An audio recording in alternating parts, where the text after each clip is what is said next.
প্রণয়িনী season 2 লিখেছেন জান্নাত নুসরাত। 55 শেষ অংশ।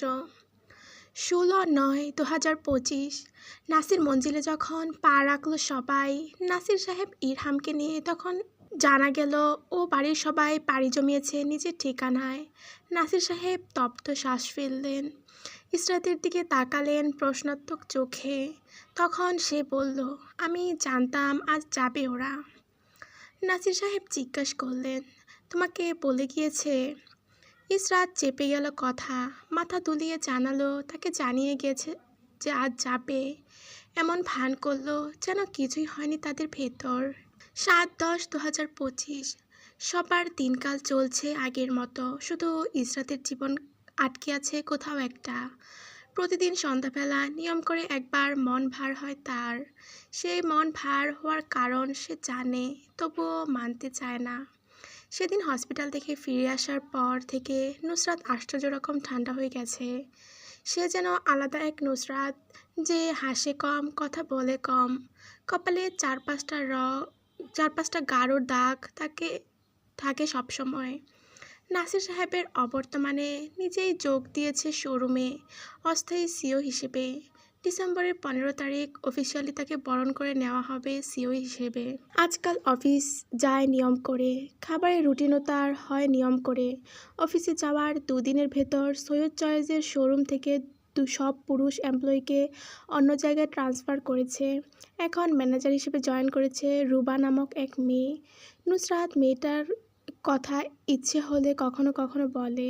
নিজে যে ধরনের ব্রেসলেট হাতে পরে সেরকম একটা ব্রেসলেট উপহারস্বরূপ রুবাকেও দিয়েছে, রুবার কাজে খুশি হয়ে। কারোর জীবনই আটকে নেই। ইরহাম সৌরভী ভালো আছে। সৌরভী এখন নিয়ম করে সাইকোলজিস্টের কাছে যায়। ইরহামের সাথে ঝগড়া হয় না তার। ইরহামের খেয়াল রাখে সে। নিয়ম করে ওষুধ খায় নিজে, ইরহামকেও খাওয়ায়। তারা এখনও নাসির মঞ্জিলেই। ইরহাম নিজের বাড়িতে যায় না, ওই বাড়িতে যেতে তার ইচ্ছে হয় না। বৌমা ছেলেকে টেনে হিঁচড়ে নিয়ে যেতে চেয়েছিল, কিন্তু সে যেতে চায়নি, পড়ে রয়েছে আগের মতো এখানেই। প্রতিদিনের দিনলিপি লিখে রাখে আজকাল ইসরাত। অবসর সময় কাটানোর পদ্ধতি একটা। অনেক পূর্ব থেকে লিখতে বসেছে এই দিনলিপি। কলম চালিয়ে আজকের তারিখ বসিয়ে দিল সে। অতঃপর লিখল 2/12/2025 বৃহস্পতিবার। আজ নুসরাতের ডিভোর্স পেপার সিগনেচার করার 90 দিন। হয়তো ডিভোর্স হয়ে গেছে তাদের। এতক্ষণে পৌঁছে গিয়েছে ডিভোর্স পেপার কোর্টে। হয়তো কোর্ট থেকেও তাদের ডিভোর্স পাকাপাকি হয়ে গিয়েছে। আগামীকাল হয়তো নোটিশটাও চলে আসবে। 3/12/2025 শুক্রবার। আজ সকালে সিলেট সিটি কর্পোরেশন থেকে একজন লোক এসেছিল। কেন এসেছিল তা জানি না। চাচ্চুর বন্ধু ভদ্রলোক। মেয়ের চাচ্চুর সাথে আন্তরিক ছিল না কথায়। তুই তুকারি করে দুজনেই কথা বলছিলেন। এর আগেও এই লোক বাড়িতে এসেছেন। ভদ্রলোক চাচ্চুর বন্ধু যে তা বৌমা একবার বলেছিলেন। আর তিনি কর্পোরেশনের কাজ করেন। তারা কিছু আলোচনা করছিল।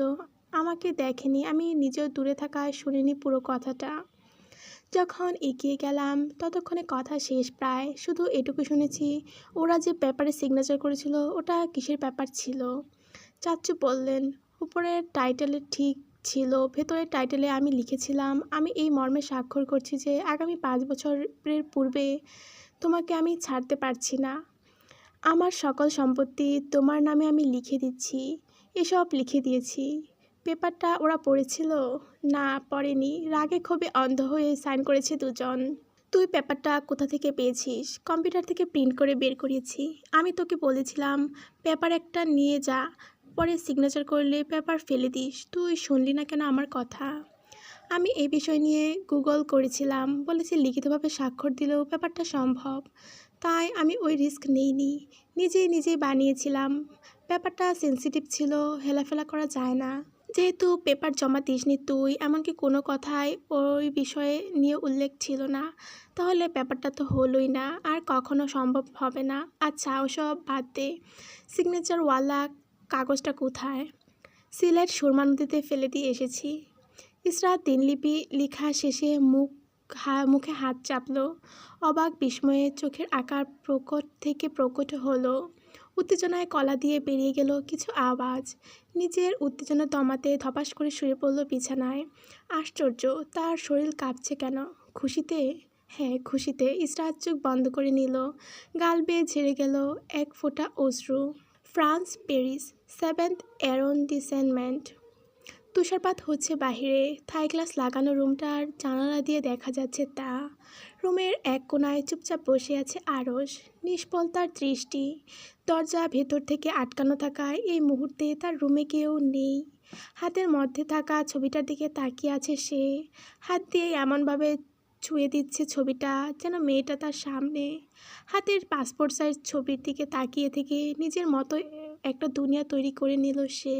সৈয়দ বাড়ির দোতলার যে রুমটায় থাকতো ওই রুমে সে বসে হ্যালুসিনেশন করলো মাহাদি সোফার উপর বসা তার সামনে, মুখটা গম্ভীর। হাতে মোবাইল নিয়ে টাইপিং শুরু করেছে সে। তার নিজের মতো জগৎ করতে শুরু করলো আস্তে ধীরে। সামনের দৃশ্যপট পাল্টে গেল। দৃশ্যপটে সে নুসরাত আর মাহাদি আছে। আরশ ছোটোখাটো মেসেজ পাঠিয়েছে নুসরাতকে বহুক্ষণ পূর্বেই। বার্তাটুকু এমন: তোকে চেপে ধরে ফ্লাইং কিস করলে কোনো সমস্যা হবে নুসরাত? মেসেজটা লেখা শেষে মোবাইলটা ফেলে রাখলো হাত হাত থেকে অনেক দূরে। 1 সেকেন্ড, 2 সেকেন্ড, 3 সেকেন্ড কাটলো। স্পর্শ করলো মিনিটের কাঁটায়, তবুও মেসেজের রিপ্লাই আসলো না। আরশ অধৈর্য হয়ে হাতে আবার মোবাইল তুলে নিল। সরু নজরে দেখলো অনেকক্ষণ যাবৎ। দেখাচ্ছে মেসেজটা গিয়েছে। অনলাইনে মেয়েটা আছে, তারপরও তার মেসেজের রিপ্লাই দিচ্ছে না কেন? কপালে ভাঁজ পড়ল। তাকে কি ইগনোর করছে? আরও সে হেলালকে ইগনোর করছে? কত বড় কলিজা ওই মেয়ের! মোবাইল চোখের সামনে তুলে তাকিয়ে রইল 2 মিনিট। ধৈর্য আর কুলালো না। ঢিল মেরে মোবাইলটা ফেলে দেওয়ার জন্য শূন্যে তুলতেই মাহাদি পেছন থেকে ভাবাবেগ কণ্ঠে বলে উঠল, গত 1 মাসে মোট 8টা মোবাইল ডিসমিস করেছিস। এটা 9 নাম্বার। এবার ভেবেচিন্তে কাজ কর আরশ ভাই। মাহাদির দুষ্টুমি মাখা হাসি দেখে মোবাইল আর নিচে ফেলা হলো না আরশের। অবহেলা নিয়ে ফেলে রাখলো মোবাইলটা বিছানার উপর। মেসেজটা এমন ঝুলেই রইল। চোখের পলকে 12 ঘন্টা পার হলো। আরশ ভীষণ রাগলো। ভীষণ। মেসেজের রিপ্লাই না আসায়।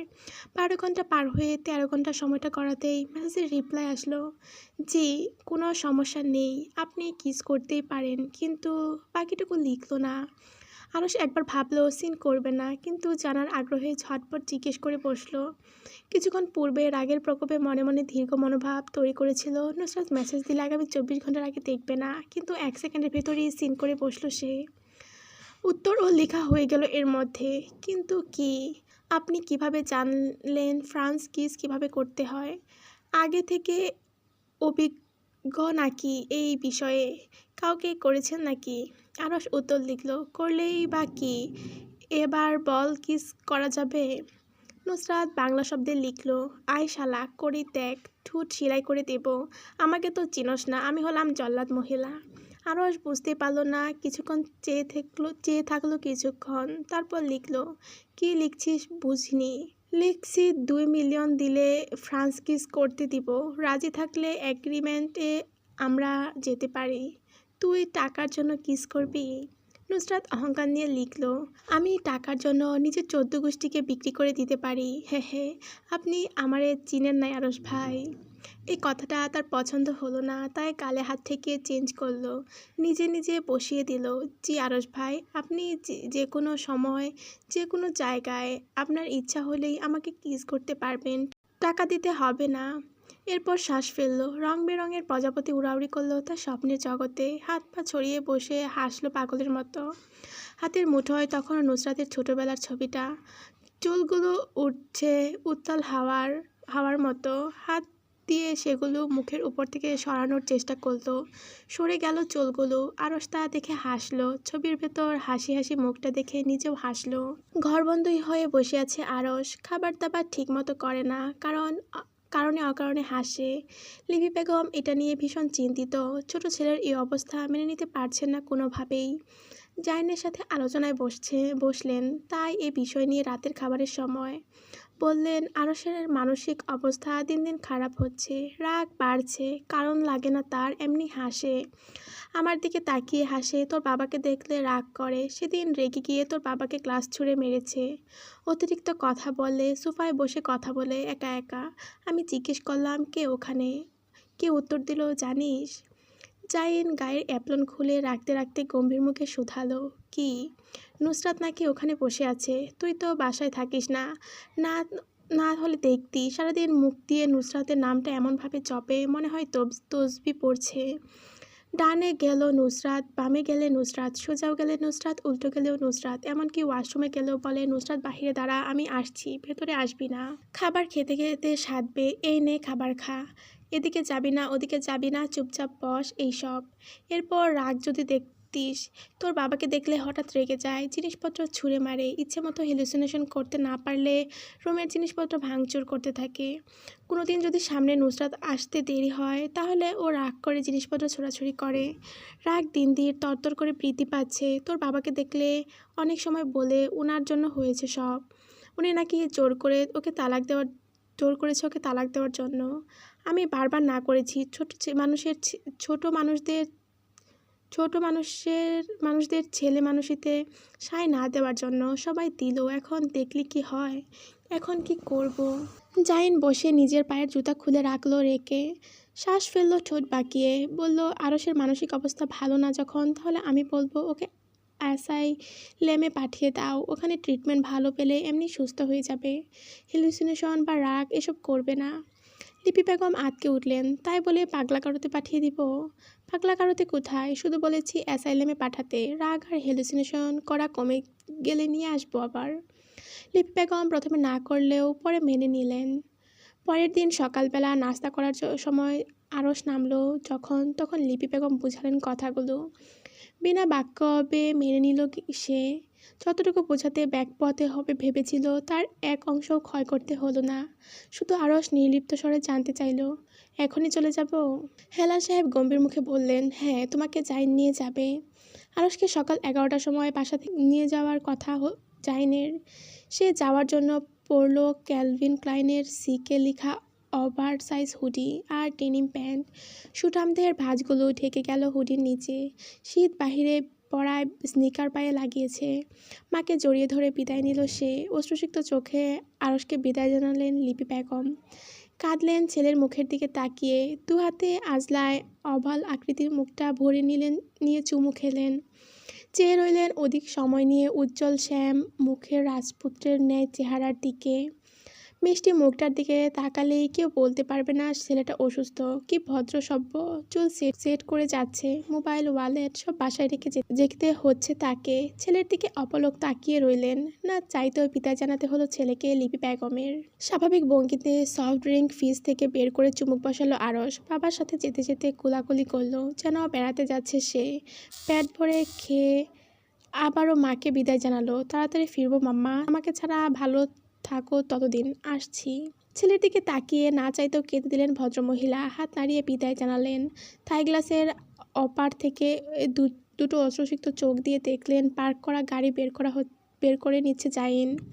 আরশ লাফিয়ে গাড়িতে চড়ে বসলো, জানলা দিয়ে মাথা বের করে আবার বিদায় জানালো হাত বাড়িয়ে মাকে। গাড়ি চলছে তার মতো। আরশ দীর্ঘ সময় চুপ ছিল, এবার ঘাড় ঘুরিয়ে তাকালো ভাইয়ের দিকে, হাসলো দাঁত বের করে। বিপরীতে জাইনও হাসলো। ইসরাতের সাথে ঝগড়া হয়েছে তোমার? না, উত্তর ভেসে এলো জাইনের কাছ থেকে। আরও হেসে ফেললো ভাইয়ের কথায়, বলল, ভালো ঝগড়া না হলে, কিন্তু আমি শুনেছি তোমার ঝগড়া হয়েছে। গলা নিচে নামালো জাইন, ভীষণ ভেতরের খবর বলছে যেন। আমার বড় ভাইয়ের স্ত্রী ইসরাত বলেছে তার স্বামীকে জুতাপিটা করবে, সেটা জানো তুমি? আরশের কথায় জাইন গম্ভীর কণ্ঠে বলল, খুব বেশি কথা বলছিস আজ তুই, চুপ করে বস। আরশ শুনল, চুপ করে বসে গেল ভাইয়ের কথায়। হঠাৎ নুসরাতের মুখটা চোখের সামনে ভেসে উঠল। দাঁত কেলিয়ে ডাকলো, আরশ ভাই।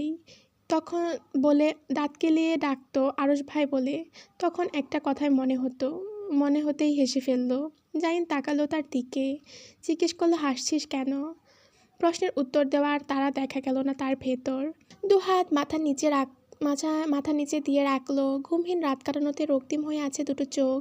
এলোমেলো হওয়া চুল দিয়ে হাত বুলিয়ে গুনগুনিয়ে গেয়ে উঠল, আলতো ছোঁয়ায় চোখের চাওয়ায় পাওয়া না পাওয়ায় কি যে নেশা। সেই স্মৃতিটায় আজও হাতড়ায় হারিয়ে ফেলা ভালোবাসা।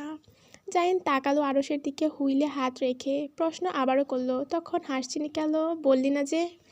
আরস গুনগুন করছে তখনও। গলার আওয়াজের সাথে তাল মিলিয়ে পা দিয়ে গাড়ির ম্যাটে পরপর কয়েকবার আঘাত করলো।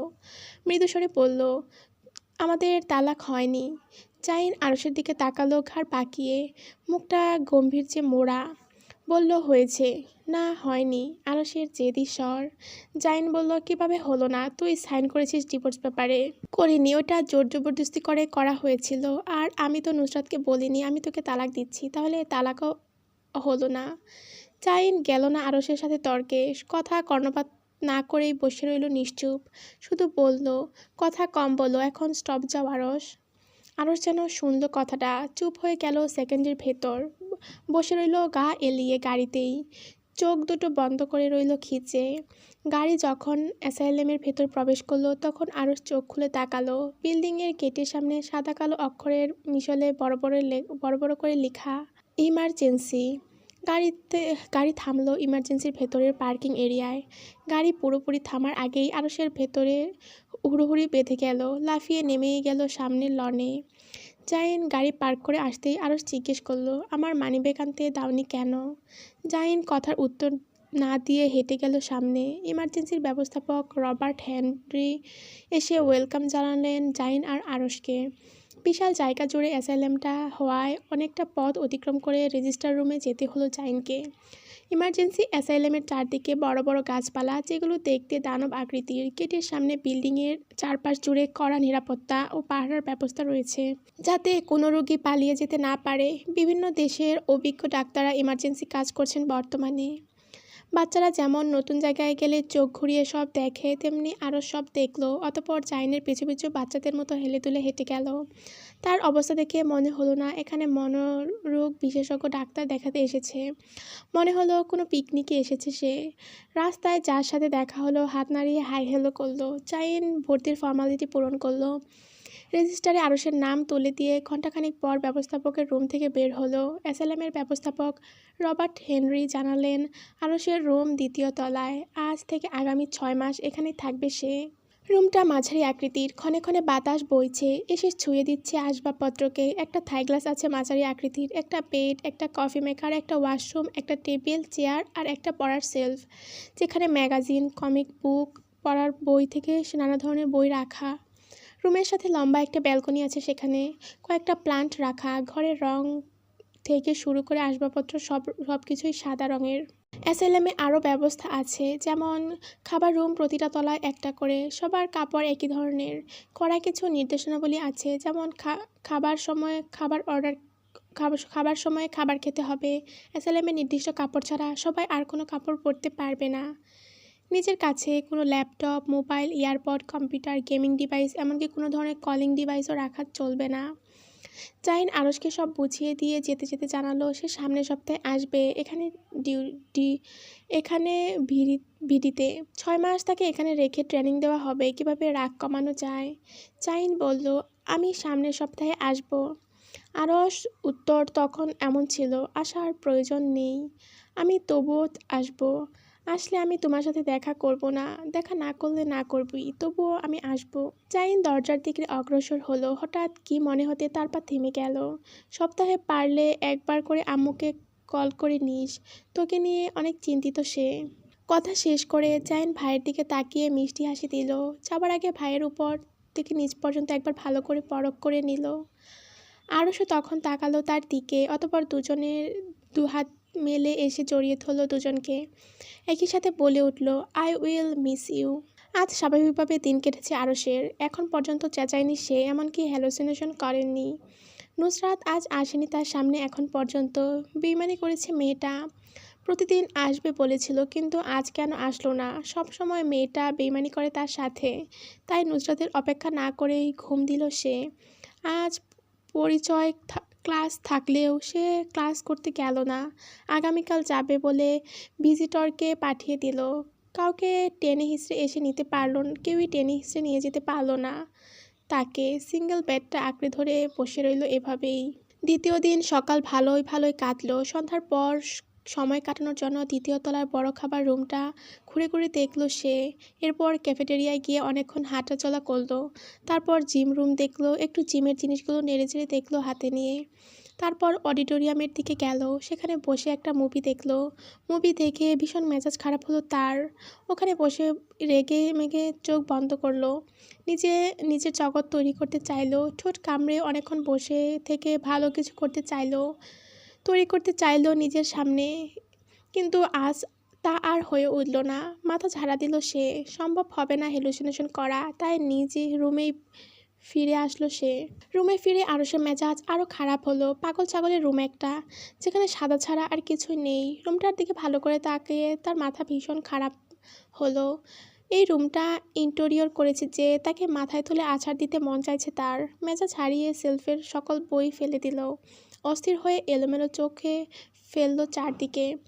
বুকটা ফাঁকা লাগছে আবারও। বুকে হাত বুলিয়ে নিল কয়েকবার। মেজাজ চারা দিয়ে উঠল। এই মুহূর্তে কাউকে ধরে উদম কেলানি দিতে পারলে তার ভালো লাগতো। বারান্দায় বের হয়ে হাঁটলো, পায়চারি করলো, মাথা চুল টেনে ধরলো। অত্যাধিক ক্ষোভে কিছু হাতের কাছে না পেয়ে প্ল্যান্টগুলো তুলে ফেলে দিতে চাইলো বারান্দা দিয়ে। তখনই তার সাথে লাগোয়া বারান্দা থেকে মধ্যবয়সী এক লোকের গলা ভেসে এলো। কবে এসেছো এখানে? স্পষ্ট ফরাসি উচ্চারণ কানে ভেসে আসতেই ঘাড় ঘুরিয়ে তাকালো আরশ। হাতে প্ল্যানটা তখনও ফেলে দেওয়ার ধান্দায় সে। কপালে দুটো ভাঁজ ফেলে তিরিক্ষি মেজাজে জানতে চাইল। না জানলে হয় না? লোকটা প্রশ্ন করেছে সে এখানকার একজন ডাক্তার। রোগীদের কাপড় পরে ঘুরছেন ভদ্রলোক। নাম চার্লি। চার্লির সহযোগী ডাক্তার অ্যাটম জিজ্ঞেস করলেন। না, বলো শুনি কেন এলে? আরশ প্ল্যানটা পড়ে ফেলে দিবে ভেবে এগিয়ে গেল বারান্দার শেষ মাথায়। জিভ দিয়ে গাল ঠেলে বলল, ঘরের মানুষের আমি কেন হ্যালুসিনেশন করছি তা নিয়ে সমস্যা। আমি হাসছি কেন তা নিয়ে সমস্যা। আমি তাই পাগল বলে এখানে এনে ভরে দিয়ে গেছে। চার্লি জিজ্ঞেস করলেন, কে ভরে দিয়ে গিয়েছে? আমার বউয়ের ভাসুর। আরশের কথা শুনে সবাই মজা পেল যেন। বয়স্ক ভদ্রলোক একজন, ইমার্জেন্সি রোগী হয়েছে 2 মাস পূর্বে। প্রশ্ন করলেন, বিয়ে করে ফেলেছ এই বয়সে? বয়স কত তোমার? আরশ নিজের দিকে আঙুল তুলে জিজ্ঞেস করলো, আমার? সবাই মাথা দুলাতেই বলল, 26 হয়েছে 3 মাস আগে। চার্লি ভ্রুকুচকে জিজ্ঞেস করলো, বিয়ে কবে করেছো তুমি? 13 বছর আগে। পরপর প্রশ্ন ছুড়ে দিল, কে বিয়ে দিয়েছে তোমার? আজমল আলী বিয়ে দিয়েছে। আজমল আলী কে? আমার দাদা। তোমার বউ তোমার পূর্ব পরিচিত ছিল? আমার কাজিন ছিল। সবাই মাথা দুলালো বুঝতে পেরেছে এমন ভেবে। একে একে সবাই দলবদ্ধ হয়ে চেয়ার টেনে বসলেন আরশের মুখোমুখি। সবাই একই সাথে ঘুরিয়ে পেঁচিয়ে জিজ্ঞেস করলেন, আছে নাকি গেছে? মাঝখানে মানে? তালাক দিয়ে দিয়েছি সিগনেচার করে, মন থেকে দেইনি। মুখ দিয়ে না দিলে তালাক আবার কিসের তালাক? তালাক হয়নি এখনো, মাঝখানে আটকে। আরশের কথায় হাসলো সবাই। অ্যাটম বলল, বিস্তারিত কাহিনী বলো তো। আরশ হেয়ালি করলো, বিস্তারিত জানতেই হবে, না জানলে হয় না। সবাই চাপ দিল বলার জন্য। আরশ রুম থেকে চেয়ার টেনে এনে বসলো বারান্দায়। বলল, বুড়ো আজমল আমার বউয়ের সাথে আমার বিয়ে দিয়েছিল। আমরা রাজি ছিলাম না কেউই, তারপরও বিয়ে দিয়েছিল। Like force marriage. এরপর ফ্রান্স চলে এলাম আমরা। আসার পর আর বউকে আমি দেখিনি। 13 বছর পর বুড়ো আজমলের বউ অসুস্থ, লাস্ট মিনিটে শ্বাস নিচ্ছেন। এই সময় মাম্মামের জন্য দেশে গেলাম। যাওয়ার পর বউয়ের সাথে প্রথম দিন দেখা হলো আমার। বলল বিবাহিত আমাকে। তো শেষ। এরপর থেকে আমাদের নিয়ম করে দেখা হলো। আমার বউ যে, সে ছোটবেলায় খুব বেশি কথা বলতো না, এখন তো এত কথা বলে আপনার মাথা ঘুরে যাবে। জোর করে আমাদের বিয়ে দিল বুড়োটা। আবার দেশে নিয়ে গিয়ে জোর করে ডিভোর্স করিয়ে দিল আজমলের ছেলে। 2 বার দেশে গিয়েছি, 2 বারই আমার সাথে এক একটা নাটক হয়েছে। বয়স্ক লোকটা প্রশ্নাতীত আওয়াজ ভেসে এলো আরশের কানে। তোমার বউ দেখতে কেমন? অনেক সুন্দরী কি সে? আরশ প্রশ্নের উত্তর দিতে গিয়ে থেমে গেল। নিশ্চুপ বসে রইল রেলিং ধরে। অপলক তাকালো সম্মুখে। সবাই তার কথা শোনার অপেক্ষায় বসে আছে। নুসরাতের কথা বলতে গিয়ে মুখ চেপে অন্য ধরনের দ্যুতি দেখা গেল। আনমনেই বলে উঠল, সুন্দরীর সংজ্ঞা দিতে গেলে সৌন্দর্য ফিকে হয়ে পড়বে তার কাছে। শুধু বলবো, আমি আমার এক জীবনে তার মতো সুন্দরী নারী দুটো দেখিনি। অনেক বেশি ফর্সা কি সে? প্রশ্ন করে বয়স্ক লোকটা চেয়ে রইল উত্তর পাওয়ার আশায়। আরও সহজ কণ্ঠে উত্তর দিল, ফর্সা হলেই মানুষ সুন্দর হয় না। ঢিলেঢালা ড্রপ শোল্ডার গায়ে থাকায় বাতাসের জন্য উঠছে, সাথে ট্রাউজার। নুসরাতের কথা গল্প করতে করতে কখন যে সন্ধ্যা পেরিয়ে না রাত নেমেছে বুঝতে পারল না সে। ভিজিটর প্রতিটা রুম ভিজিটিং করে 1 ঘন্টা পর পর যখন আরুষের রুমে প্রবেশ করলো লোকটা, তখন তার শুভ্রবর্ণের চেহারায় অবাকতার ছায়া খেলে গেল। বাট 8 থেকে 10 জন মানুষ তার সাথে গল্প শুনছে হাঁ করে, আর সে একটা মেয়ের কথা বলতে বলতে হাসছে। একের পর এক গল্প করছে। মেয়েটা হাসে কিভাবে, কথা বলে কিভাবে, মুখের আকার, ধরন, কাঠামো, কয়টা তিল আছে মুখে, চোখের পাতা কিভাবে ফেলে, A to Z মুখস্থ কড়গড়িয়ে বলে দিচ্ছে ছেলেটা। অত্যাধিক রাগের জন্য যে ছেলেকে ভর্তি করা হয়েছে ইমার্জেন্সিতে, সে ছেলেকে ভিজিটরের নিকট মনে হলো। শুধু অতিরিক্ত রাগ নয়, এ ছেলে আস্ত পাগল হয়ে গেছে। মস্তিষ্কে কিছু একটা ফাঁপা পড়েছে। মাথাটা সম্পূর্ণ গেছে মেয়েটাকে ছেড়ে আসার দুঃখে। হ্যালুসিনেশন করছে সময়ে অসময়ে, বসে বসে গল্প করতে করতে 2-3 বার পাশে তাকিয়ে কথা বলে ফেলছে।